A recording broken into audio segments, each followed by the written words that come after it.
Welcome to this Authors in Conversation panel featuring the 2023 Minnesota Book Awards finalists in the competitive poetry category. The Minnesota Book Awards is a program of the Friends of the St. Paul Public Library in the organization's capacity as the Minnesota Center for the Book. This year's book awards are sponsored by Education Minnesota and the poetry category through the generosity of Wellington Management.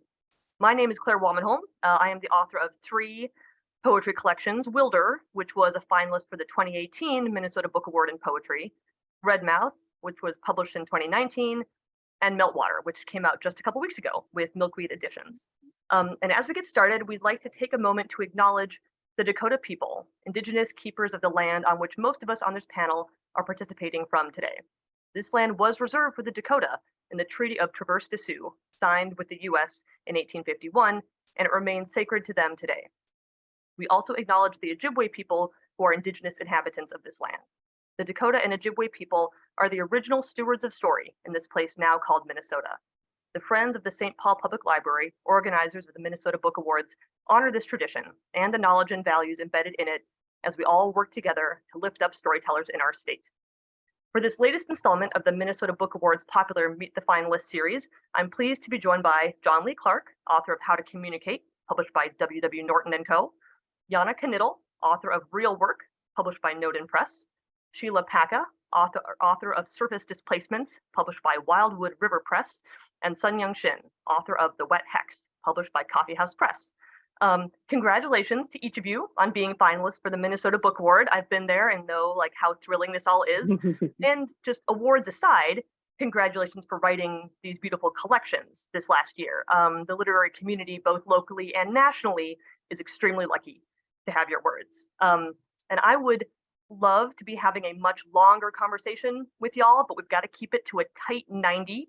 Sidebar, I think I can mention this, that apparently the poetry panel is consistently the longest panel of all the genres, sometimes even by twice as long, because we're just those people. But in the interest of keeping up the appearance of trying to rein it in and making the most of our short time together, I would like us to begin with each of you presenting a poem that you feel is, central or emblematic of your collection, and then using that as kind of a jumping off point to telling us a little bit about the book in general and how that poem sort of fits in.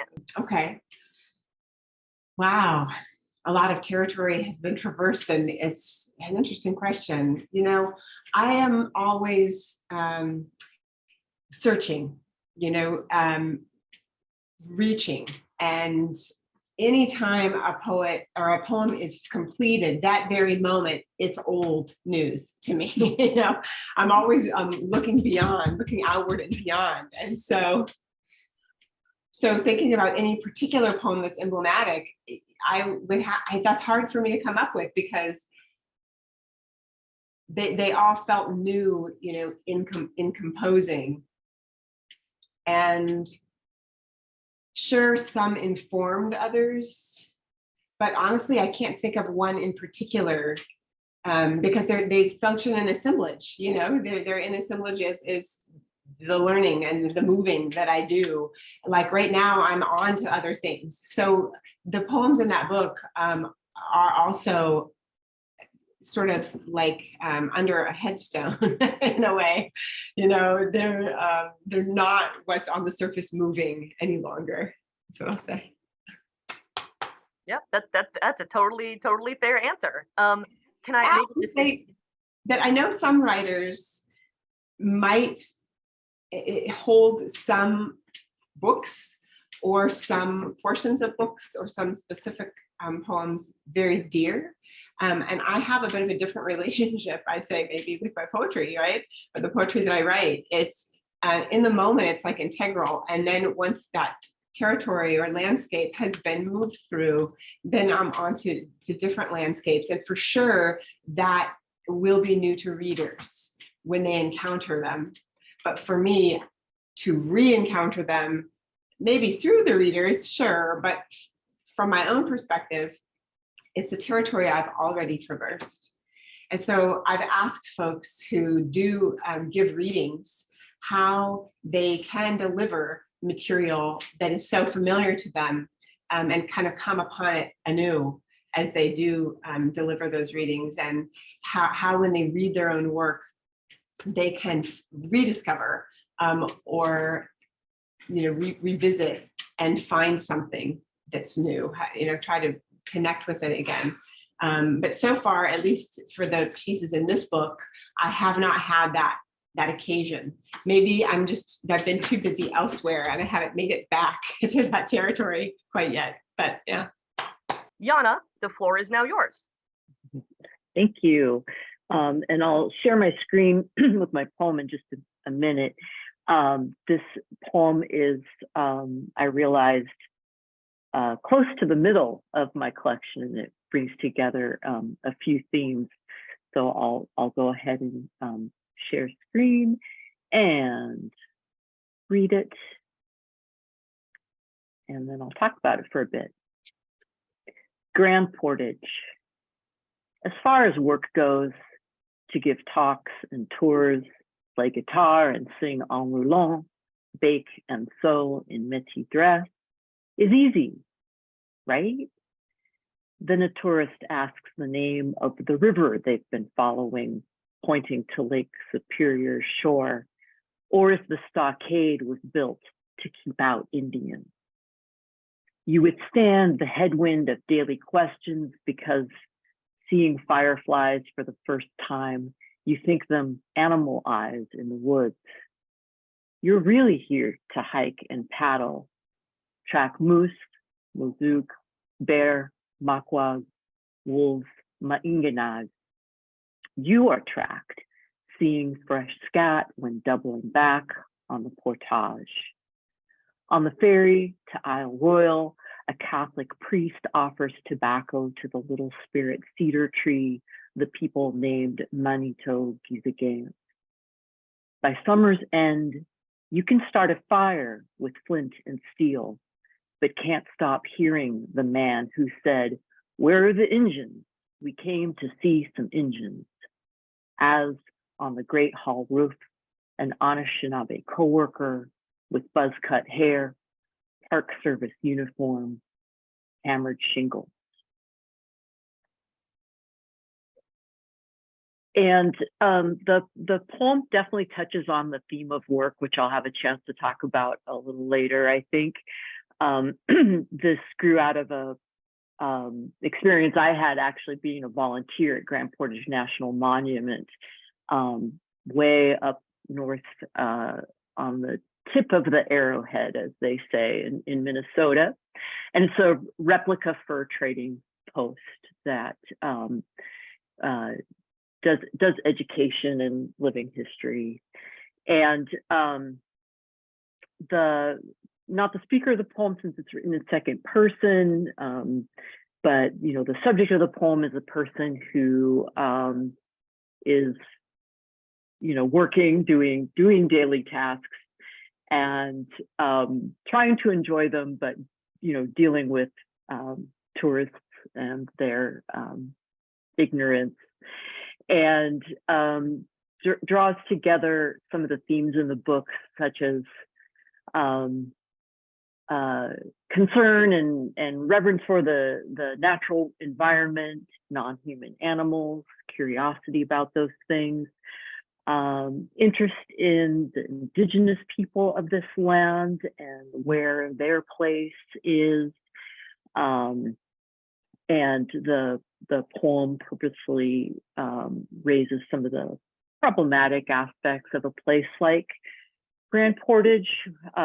It's federal land, but it's carved roughly dumbbell shaped out of an area where it's completely surrounded by lands belonging to the Grand Portage Band of Anishinaabe, and confronts the stereotypes people have about those Native people, and the fact that the racist man at the end of the poem doesn't even recognize an Anishinaabe person because they don't present like they would in his imagination. But the person in the poem is a curious, adventurous poet, kind of navigating this world And a lot of those themes are at work in real work as well. Awesome. Thank you so much for that, Janna. And you. Sheila, if you would like to take it away. Okay, I will also share my screen.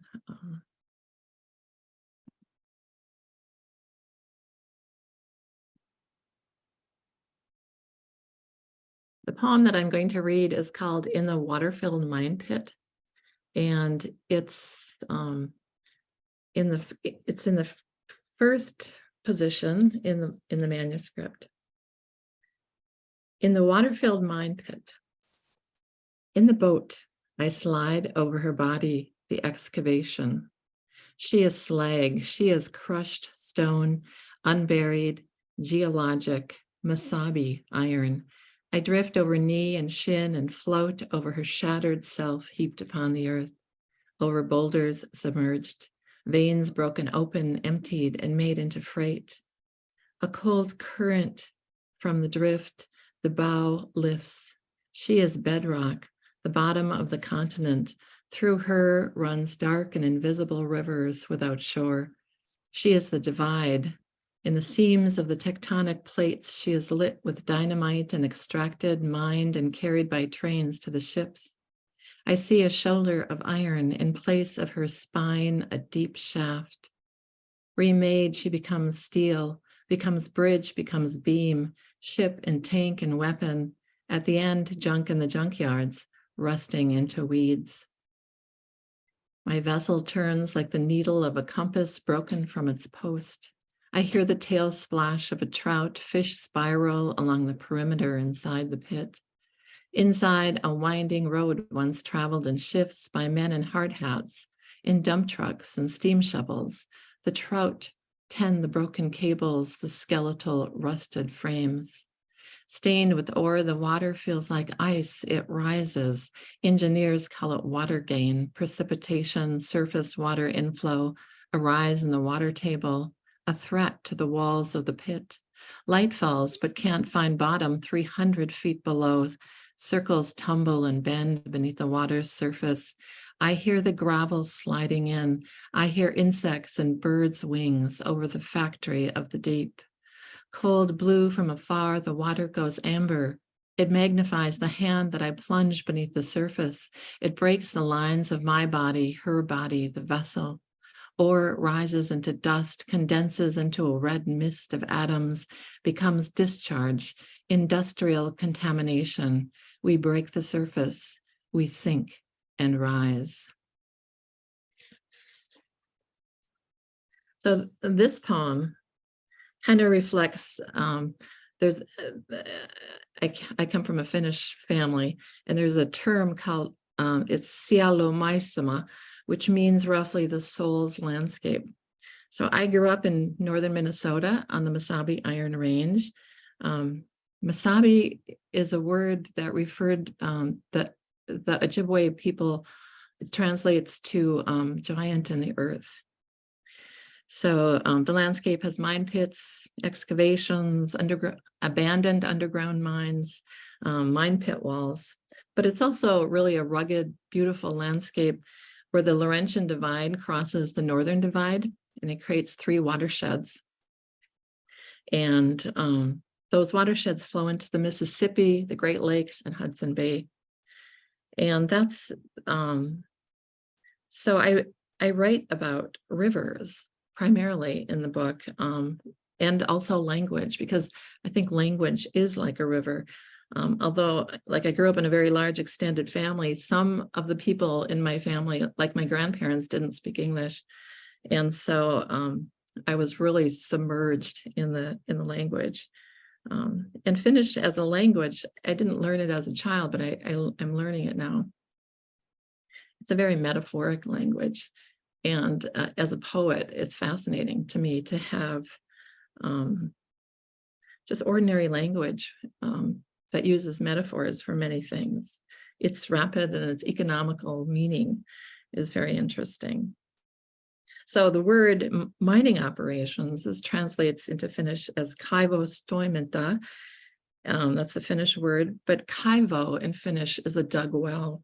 And that, of course, brings up water.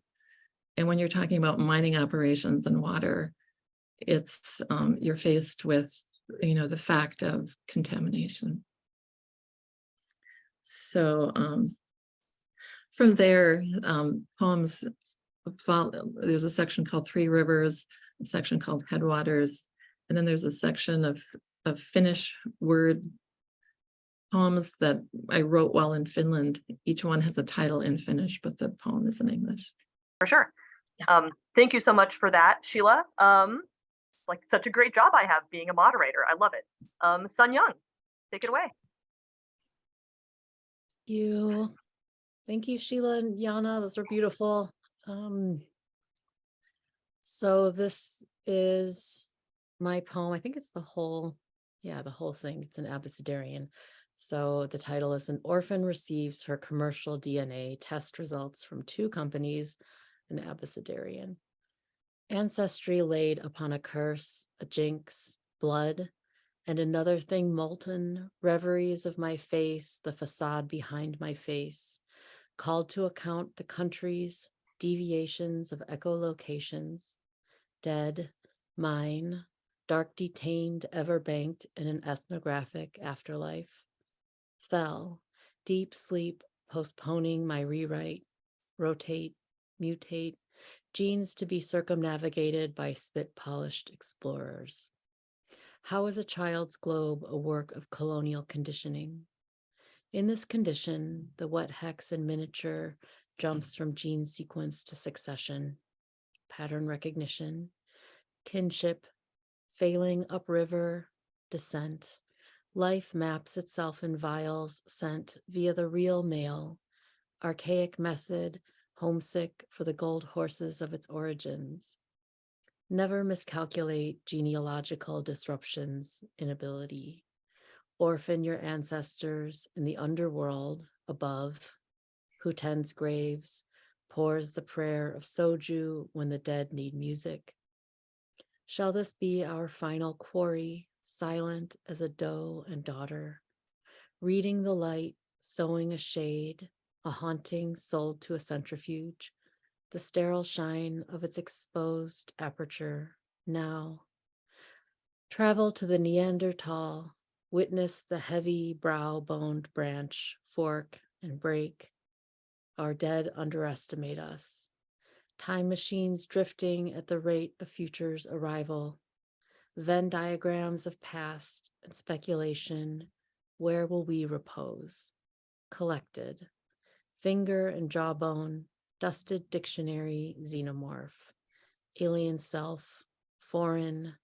You incarnate in the disciplined nation of the contemporaneous. Stranger, zealous for the sweet peace of the unborn, as yet unburied.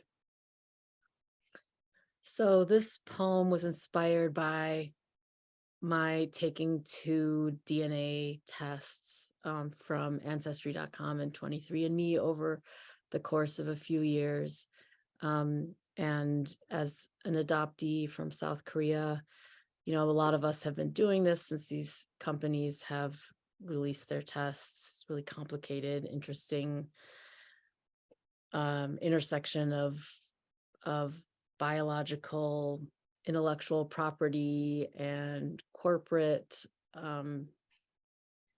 activities and the body. And so that's what this is about. And, I think the abecedarian appealed to me because because of the base pairs of DNA and just the use of, thinking about learning about DNA in grade school or middle school biology, and back before the Human Genome Project and before certainly all of this commercial DNA, and just trying to understand what does it mean for us, those of us specifically who don't know our origins, don't have access to our genetic ancestors, and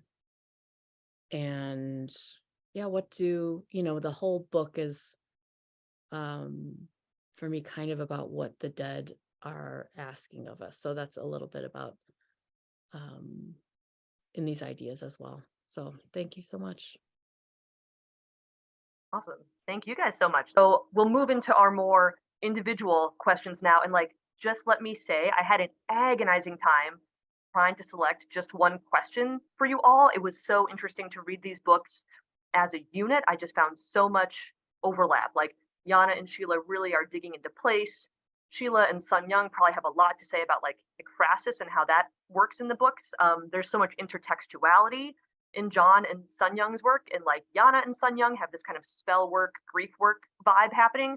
And in general, there's just like these broad themes of kind of family, you know, chosen or otherwise, communities and kinship, ancestry, inheritance, lineage, all of those like fraught, thorny, fascinating things. So all this is to say that even though we're approaching these books individually, like there's just so many threads connecting these four books. They have so much in common. And I think some of those things have already started coming through just with the poems that we've experienced so far. But I think those threads will also like manifest more as we talk more. So continuing alphabetically, John, this first question is for you. And I wanted to ask about kind of form and order or arc of the book. How to Communicate is broken into 6 sections, each of which are formally distinct. You know, one section is all erasures, one section is all translations, one section is all prose poems. I'll let you kind of speak to the rest. And each section seems designed to do something different. And so my question was like, what guided your choice about the order that you wanted those readers to encounter those sections? Sure.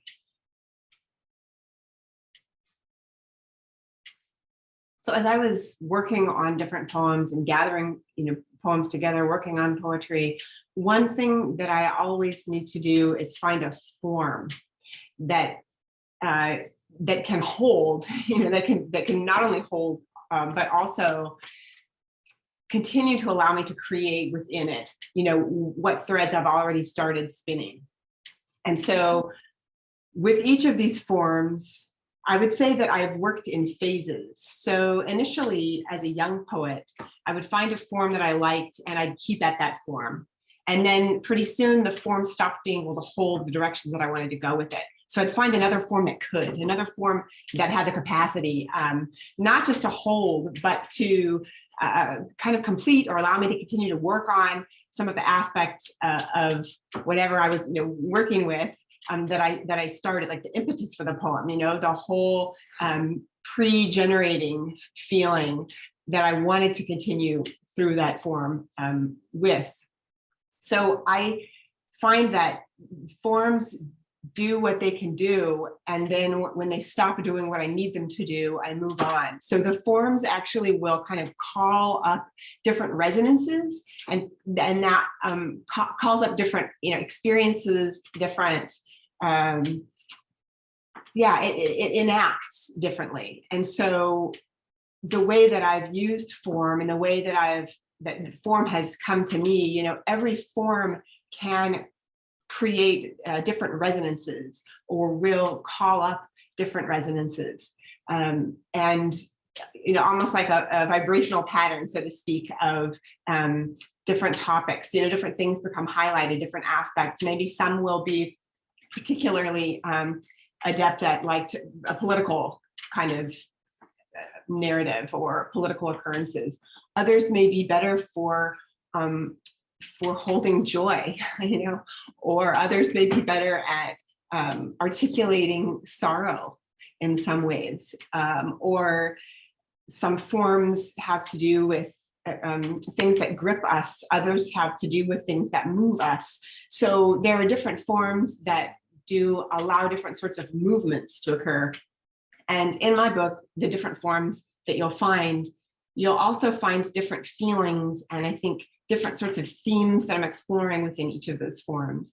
So just because that's what came out, and I think form can function as a sort of radar, it can pick up certain things, and a different form is going to pick up other things. It's going to bring into field, different things. So those are my initial thoughts to that question. Amazing. Yes. Thank you for that generous response. I love that. And I want to, this is maybe just like slightly off script, you mentioned certain forms having certain feelings associated with them. I read in an interview, maybe in Poetry Magazine, where you talk about the first section of the book, the slate coup, as being like your happiest, or like, yeah, maybe like your happiest poems. And so I was wondering, like, what was the choice to start those, like start the book with those, to start with joy? Yes. I'm glad you picked up on the interview, and yet, but my rationale there, let me think.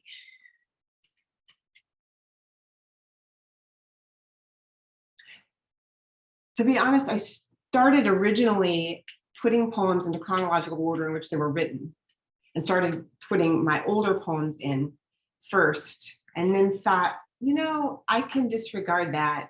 And what I can instead do is I can think about different thematic elements, or different ways I can organize it. And then I ended up going back to the chronological a little bit. And so I ended up twisting things about from both of those. The slate coup coming first felt right. And I wouldn't say that I had a real concrete, conscious reason why. It was just in my playing with how they all sit together and fit together. That really felt like the right recipe, if that makes sense. Awesome. Yes, it totally does. Thank you so much for letting me sneak that extra question in there. Sure thing. Yeah. Janna, let's turn to you. Your book is called Real Work, and you have poems in it called Real Work, The Work, Dreaming of My Father, and Doing the Work, among many other references to kind of physical, emotional, poetic, brief work throughout the poems themselves, including the one that you started us off with. I think work is mentioned in the first line or second line. So allow us a moment of like poetic grandeur, perhaps. Like, what is the work of the poet in your eyes? And, how does it compare to other kinds of work that run through the book? Or more narrowly, perhaps, if that's easier, like maybe what kinds of work are you interested in centering? What kinds of work had to be done for you personally to bring this book into being? Yes, I'm very happy to attempt to answer that succinctly. I kind of want to start with where the title came from, because I had zero ideas for a book title until I came across the lines that I quote from Alice Oswald's book-length poem Dart, about the river Dart. This is what keeps you and me alive. This is the real work of the river. And that phrase, real work, just resonated in so many different ways for me. Having grown up on a small family farm where, as my poem Real Work says, you learn real early, never say I'm bored. My parents' Protestant work ethic and their frustrations with me, their very lazy, daydreaming child and teenager. The fact that I've worked in quite a few temporary jobs, and I've worked a lot of jobs that are kind of outside my area of expertise and have been, physical labor and things like that, just out of necessity. And then in addition to all that, the title's a joke because, all writers, probably all artists get, asked, when are you going to get a real job? That's not really work. And we have to say, it's exhausting. The poem that's titled Real Work, I actually wrote later. It was to have a title poem that would work and be important to the poem. So yeah, I appreciate your seeing that there's references to physical work as well as emotional work. There is the work of grieving losses and the fact that it takes a lot of time and sometimes conscious effort to process our losses. And then the fact that what you're experiencing isn't what other people are experiencing or want to acknowledge. That's referenced in a line from the final poem, Doing the Work, where it says, tell a story no one wants to hear. So that's part of the emotional work. And then just the emotional work of coming to terms with a childhood that had many privileges, but was also traumatic in several ways. There are a lot of poems about my father's violence and my very complicated relationship with this man that I loved and admired, but who also could terrify me. You asked the question about what is the work of the poet? And I feel like we might go about it in different ways.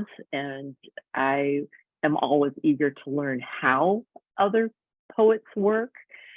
I think, to me, taking on that question on kind of a grander scale, part of the poet's work is to experience as much as they can with the senses that they can, so that you're not removed from the rest of the world. For me, being outdoors and engaging with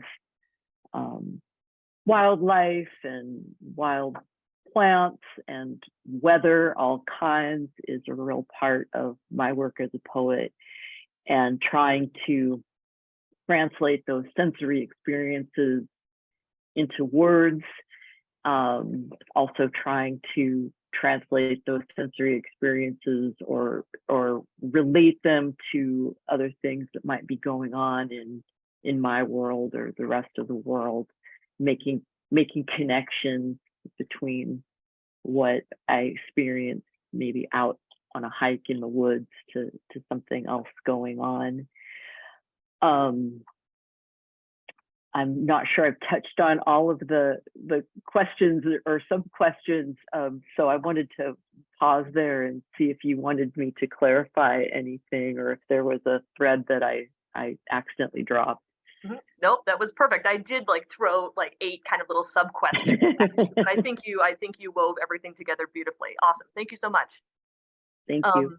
Sheila, I'm wondering if you could talk about the role of translation in your work, either in the expected sense of translating between languages, because you've spoken about kind of Finnish and how that fits into your work, or in broader senses, translating between poetry and prose, as kind of the last piece in your book is an essay that deals with that calls in some of the poetry that has already appeared, or translating between different cultural contexts or time periods, translating between the human and more than human world, translating between different art forms. You mentioned music a lot, and I know you do kind of multi-genre, work yourself. So how do these understandings of translation influence your work? That's a really good question. I love to borrow forms, I think. I have a poem in there that I wrote while listening to Sibelius's Symphony No. 2, for instance, which sort of music sort of triggers reverie for me, and from reverie comes writing sometimes. The cover of my book, Surface Displacements, is an image by Sarah Paginen. She's a violinist and visual artist who took drone. She has a project called Mind Songs, and the image is from the Mind Songs project, and it's a view of the water in a mine pit from a drone camera, and you can see they're rough. The rocks are broken. They're not eroded by water, constant washing and waves. And so those sorts of encounters with visual art always kind of add depth, I think, to my understanding of the landscape and things like that.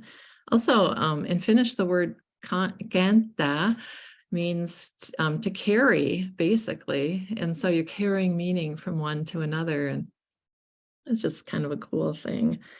I also have referenced the Kalevala, which is sort of this epic poem. It was an oral history sort of performance done by people who would be considered traveling minstrels, kind of pre-Christian times. And it was recorded in the late 1800s by Elias Lönnrot and put into a book. So it's really kind of a formative text in Finland, and it has some pretty amazing stories. And I've borrowed on those. And there's also some Finnish poets that I'm particularly interested in and find lots of resonance with. Helvi Juvonen is one, and there's a visual artist, Akseli Gallen-Kallala, who did paintings for the Kaleva stories. And one that I've written about in the book is this mother whose son has drowned, and she rescues him from the river and puts him back together, and he starts breathing again. And so that's sort of, because I nearly drowned myself when I was 7. I had to be rescued. So despite that, I just still love water and love being on boats. And so it just really speaks to me, I think poetry is a language inside of a language, actually. Poets use so many techniques, sound play, and sort of a visual language that is somewhat, it's not used as commonly in ordinary language. And so I kind of see poetry as sort of a language inside the language. I love that. That's really great. Thank you so much, Sheila. And I like that you just spoke about like poetry as a visual language, and that leads very well into my question for Sun Yung, which is that, there's so much formal variety in the Wet Hex. You've got erasures, abecedarians, things formatted as dictionary entries or appendices. You've got these poems in kind of parallel columns. And there's also so much like typographical range. There are these plus signs, either as, section dividers or within the line. There's these backslashes, parentheticals, tildes, curly brackets. And so I would love to hear you talk a little bit about kind of what guides those like typographical choices for you. Like what do those, or, forms, what do those forms or marks help you accomplish or access that like a traditional or typical typography doesn't allow for? Thanks for that question. I think I was thinking about this question, and I wish that, and Janna, you mentioned Alice Oswald, and I'd been reading her book, A Sleepwalk on the Severn, which is another, book length, gorgeous, just haunted, kind of ghostly meditation on water. It's Sheila, I think you would love it if you haven't read it. It's about an estuary and like the five stages of moonrise through one evening, and like kind of like a play. And anyway, I'm really just enchanted by listening to everyone's answers. So I love punctuation. I think because I was an English teacher for so many years, for 13 years, and I think I was kind of like every day, and Claire, maybe you can relate, just trying to engage my students and keep their attention, and always trying to prove like whatever I'm doing with them, like this is worth your time. This is worth your time and energy, or I'm going to try my hardest to make it interesting, make it relevant, make it mysterious, or, non punishing, non-boring, non-punishing.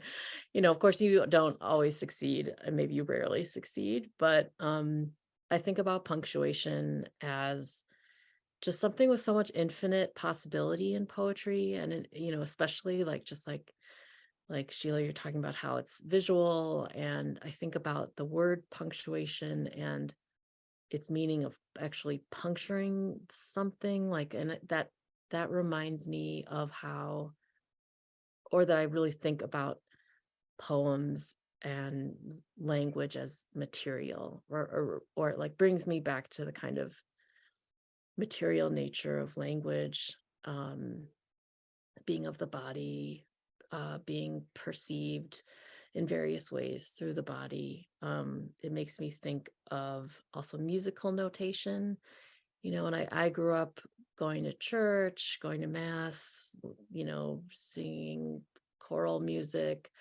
playing the piano, and like learning to read music, and those musical notations and how they really mean volume, and they mean feeling, and they mean silence and pause, and all the space that we also use in poetry and in any kind of writing, really.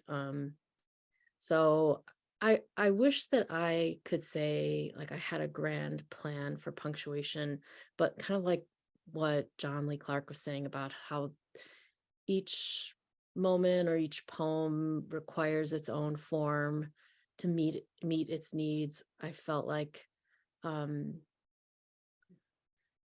whatever I was writing, some kind of punctuation might come to me as a way to try to play with sound or communicate, experience the silence or spaces required. I think about other writers like the really masterful epic poem, Descent of Alette, and how she talked about using brackets as metrical feet, and so I think about it a little bit that way, like I'm become like afraid of the line break.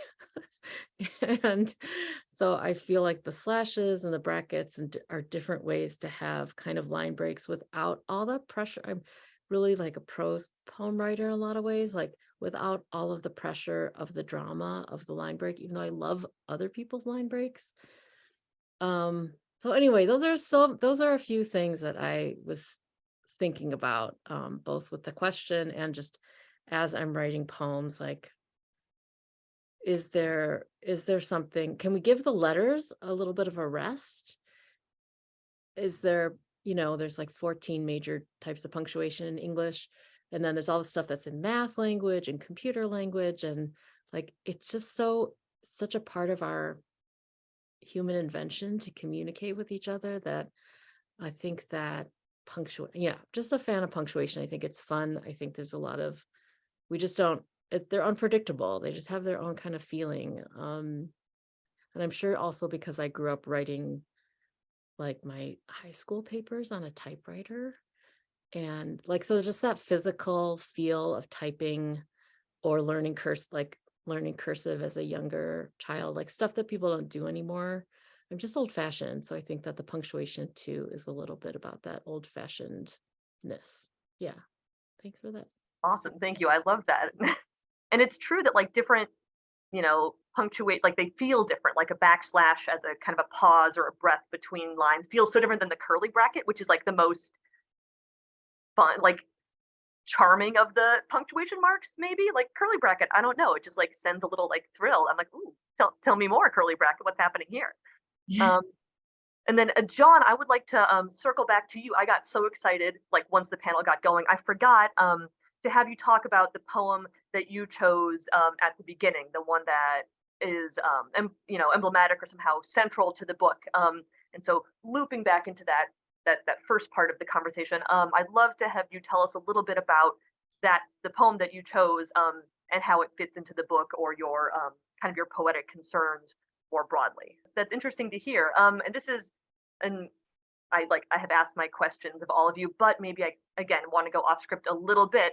I know people sometimes don't like to be asked like what's coming up next. Like, hey, I just like wrote this book. I'm still living in this book. Give me a break. Like I'm not always working. But it does sound like you've already mentioned like you've got stuff on your horizon. You've already moved on to the next thing. I would, if you can, I would love to hear a little bit about like what's next. what is the next thing for you? What have you been working on lately? And then everyone else, I would also love to ask you that. You don't have to like spend a whole lot of time, but like if you can just like gesture to maybe the next kind of project. Sure. So I'm always moving between usually 3 or 4 projects simultaneously. I'm writing essays, I'm doing historical research, and I'm writing poetry. So recently I've been in my poetry a little bit more, but sometimes the poetry bubbles up out of some of the other work. And other work like erasure poems or slate coups, they entail a different process than the some of the more, I don't know, maybe standard forms that I may have used. So I started to really get into parentheticals. So that was a different form. So for example, when I'm reading literature, for example, people with disabilities sometimes encounter terrible ableism in a work. And there can be then parentheticals added that I will then read, and I will only be working within the parenthetical, because oftentimes that's taking what was created by the initial person, by the writer, the initial writer, and then it has all of these other meanings, right? These other sometimes very converse or conflicting senses. And so what I'll do is create then out of those parentheticals. So it'll be like a twist on a twist on a twist. And that is really cool because you have the full original, and then you have there's basically a consideration of what the text can disclose, right? From the original to the parenthetical to then erasures of the parentheticals. What is carried between those iterations, I guess, or transformations. Yeah. Awesome. That sounds really fascinating. I hope we can, encounter some of that stuff as it, becomes available or becomes published or whatever. I'm thrilled for that. Yeah, it would be great. I'd be thrilled for you to encounter as well. Awesome. Janna, can I turn to you and ask you the question? If you don't hate it, like, what are you doing now? What's next? I love it and I hate it because I am already thinking about the next project, and I have a lot of work, but it's not taken shape yet. So I don't have a specific theme or family of themes that I want to go with just yet. I have been writing quite a bit about what we still call climate change, even though it's more like, impending climate catastrophe, if I may say that. I've been writing quite a bit about that and how it affects the real world and the natural world and people. And I don't even want to think this way, but I keep thinking, I don't know if anyone would want to try to market such a book, because, stories of hope are always going to, I think attract more readers. So I don't know if there's an angle on it that I can get that would at least make it stand out from other works to some extent.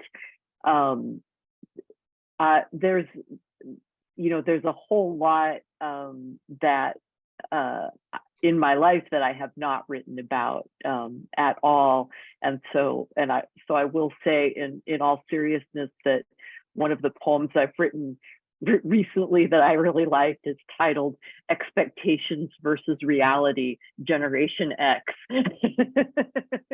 and I've been there's been so much about, you know, the generation wars going on. I was like, let's do a deep dive into the slacker generation, because I was a really good slacker before I got obsessed with doing the real work. Hey, I would read that. That sounds great. Amazing. Thank you. Sheila, how about you? Oh, I'm glad I already started some things, because at the outset, I never know what is going to happen, but I'm working on some kind of prose pieces that are maybe like flash kind of fiction. And there's a couple of writers that I admire a lot. One is Muriel Rukeyser, and she talked about sort of poems or lines of poetry being lines of energy. And so I kind of am fascinated by that. And I think of this new work as something that represents sort of signal drift, like people who are miscommunicating, mistranslating, making decisions based on error. You know, Anne Carson's said metaphor is the mind in the process of making a mistake. And I think that's such a interesting and kind of charming way to explain it. So I think that's what's emerging for me right now, but it could change. You know, I'm almost afraid to say it, because if I say it, it will just evaporate or something. But Right, wouldn't want to jinx it. yeah. Best laid plans, something, right? It's so hard to take to you know, to work in poetry for so long and do a lot of compression of language, and then to go into to try another genre and sort of not have that level of compression is a challenge. For sure. Yeah. Thank you. in Sun Young, practice. how about you? I'm getting to co-write poems. Well, so two poem projects. One is another picture book about the Detroit civil rights activist Grace Lee Boggs, and also her husband James Boggs, or vice versa, James Boggs and his wife Grace Lee Boggs. I'm co-writing poems with Melina Mengel, and so that book is going to come out maybe next year, maybe the year after. But so we didn't necessarily, you know, it's biography. We didn't know that they were going to be poems, but they just started coming out that way, which is really cool for us, or for me. And so those were kind of revising. And then as far as poetry, non-picture book poetry, I'm working on poems about Seoul, South Korea, and using neon and kind of the there's this term compressed modernity, which is about South Korea's industrialization in the 20th century. And it's a really dense, you know, very densely populated nation, and densely populated, massive, you know, megalopolis. And there's a lot of neon in commercial districts because of, you know, the need to compete for advertising, and but neon is slowly going away because of social media and kind of the way that younger people are finding places through social media and not needing visual, like place-based signage, you know. So as someone who grew up in the 20th century with a lot of signage, grew up around Chicago that has a lot of old signage, and then every time I've gone back to South Korea, it's just, you know, it's changing rapidly. So anyway, that's the poems that I'm working on now. No idea if they'll be, you know, viable or not, but trying to capture some of this kind of 20th century. It's like kind of becoming ghostly, so it's an ongoing theme. That's fascinating. I would not have thought, that would not have occurred to me, that like the, you know, advent of neon would like disappear with social media. Spooky, but I love it. I mean, like, I'm like the moderator, but do y'all have any questions for each other? Like, I do want to open up space for that too. Like no pressure being like, you ask you a question and you ask you a question, but it's hardly a conversation if it's just me calling the shots. I would like to ask when all of us can go on book tour together. I'd even be willing to be just like the warm-up act, you know, and then present all of you. Yeah. I just should be a love thing. group readings. Yeah, I don't like solo readings. They're really, but I love, yeah, I mean, I just love talking with other poets about poetry because we're such a small group. Mhm. I mean, how can we continue? You know, I'm interested in from everyone if enlarging the conversation for poetry or enlarging the space that poetry takes up in our country is something that you think about. Does that seem important? Is that something you think about with your own work or wrestle with? Or yeah, for me, I think because I'm a teacher and I'm always like trying to drag poetry into every class, no matter what it's about, you know, and also that I'm teaching a couple classes inside prisons in Minnesota right now. One's a college class and one's with the Minnesota Prison Writing Workshop, and that one's specifically poetry. But some of the students are like who aren't usually poetry students, like what can poetry do? You know, why is there even poetry conversation out there? Like, of course there is, but anyway, I'm just always interested in what people are thinking about that. If anyone wants to talk about that, I about 3, maybe 4 years ago, I started a book club that's for poetry only. And Yung Shin, we read Unbearable Splendor, and there's several people in the group who don't admit to writing poetry, but they were just ordinary readers, and it's been such a wonderful group. Like every month we pick a new book of poetry, and I kind of think it's just like this. It's had farther reach than, you know, I have a doctor in that group. There's some retired people. There's hardly any like people who are publishing poetry books, but I do think it has really opened up kind of interesting conversations about the themes or the topics of those books, but also we look at form and what form does. And so it's also sort of a good experience for me as a poet, just to be aware of what readers are responding to and what readers are, you know, are thinking about when they look at a book. So it's been fun. I also use poetry when I teach fiction. Like I think poetry has so many techniques really that energize language, and they're sort of good, you know, good techniques for any writer.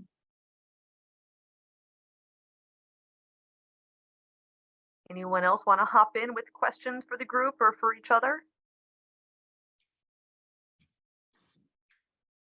Otherwise, I can move into my outro also. Well, this is John. You know, I'm always curious as a reader.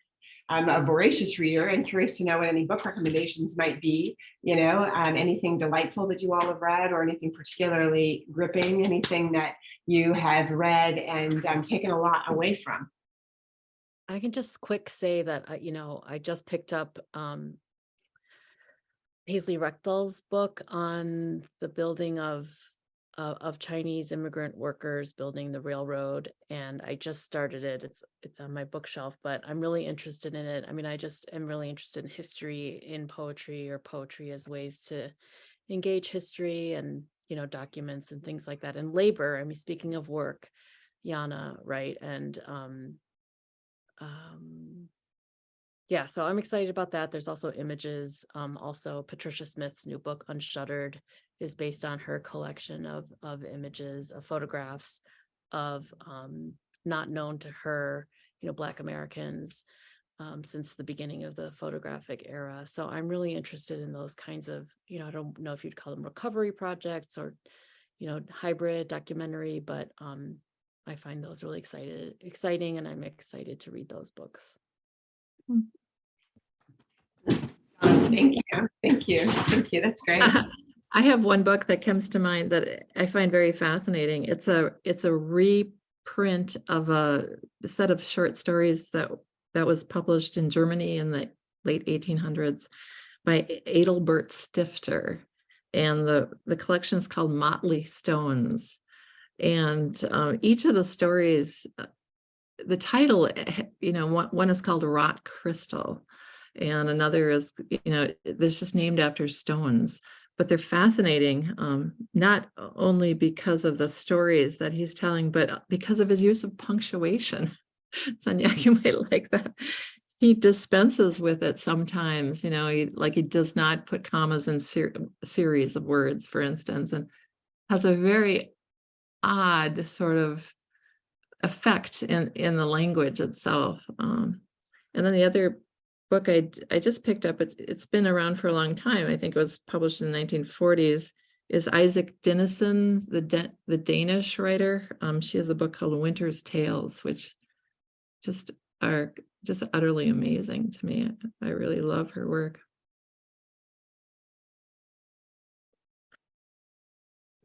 I have not been reading recent works. I have a whole stack of books by Minnesota authors over here to my left that I will tackle when I am done, or I should say enjoy, not tackle. When I'm done teaching this semester, I've been teaching both fall and spring semester at the U, and I have so much reading to do for classes, but I will mention a book that I found out about just searching for some, I was not aware of this book. I learned about it searching for some works to teach in an Introduction to Multicultural Literatures of the US class. And maybe all of you have heard of Mine Okubo before, and I can put her name in the chat in a little bit, but she published in 1946 one of the earliest known graphic novels, what we now call graphic novels. So it is her own line drawings and then text that she wrote about the time when she and her brother were in Japanese American internment camps during World War II. So it's a first person account of what life was like during that time and living in the camp. And it actually has been a good book to teach because the reading level itself is pretty easy, and easy for students who aren't super experienced studying literature to dive into. And then that gives them a break from some of the more tricky books that I assign, like the experimental poetry. But I had not heard of this book, but I was just, surfing around looking for some new things to teach, because I like to read new things too. And that's a book that was, when was it republished? It was republished by the University of Washington Press in 2014. Awesome. Thank you for those recommendations all. I also went to AWP, got 20 books, and I'm like, yep, I will see those books in 3 months when I have the time for that. It's very sad. I can see the stack right there, just making eye contact with me. And I'm like, nope, 3 months, gotta wait for it. Anyone else, any last minute things? In that case, I will say thank you to our tremendous poetry category finalists and to all of you watching for taking part in this Meet the Finalists panel. If you enjoyed this talk, you can find a treasure trove of past events archived on the YouTube channel of the Minnesota Book Awards steward organization, the Friends of the St. Paul Public Library, and you can find out more about future programs on their website, thefriends.org. In particular, mark your calendars for Tuesday, May 2nd, because that's the evening that the winners in this category and 8 others will finally be revealed. Folks, it has been an absolute pleasure. I'm just like the luckiest gal to have been able to hang out with you guys this afternoon. Best of luck to everyone. So you're all winners in our hearts already.